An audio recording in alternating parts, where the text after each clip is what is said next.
আপনাদের কাছে আজকে অনুরোধ করে যাচ্ছি যে আপনারা সকলে এই ধানের শীষের রক্ষক হয়ে আপনারা ধানের শীষকে বিজয়ী করার লক্ষ্যে আপনারা ঐক্যবদ্ধ থাকবেন ইনশাআল্লাহ।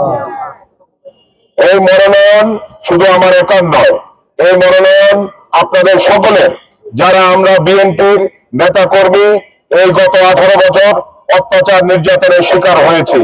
সুতরাং এই আপনাদের কাছে সুযোগ, আপনাদেরকে এক একজনকে রবি হয়ে যেতে হবে, এক একজনকে তারেক রহমান হয়ে যেতে হবে, এক একজনকে আপনাদের মনে করতে হবে যে এটা আপনাদের নিজেদের নির্বাচন, এবং আপনাদেরকে ঘরে ঘরে যেতে হবে। যখন নির্বাচনী প্রচারণা শুরু হবে আপনারা সকলে ঘরে ঘরে গিয়ে আপনারা আমাদের মা বোনদের যারা আছে এবং এলাকাবাসীকে ঐক্যবদ্ধ করে ইনশাল্লাহ আগামী নির্বাচনে ধানের শীষকে বিজয়ী করবেন, এই প্রত্যাশা আমি আপনাদের কাছে রাখছি।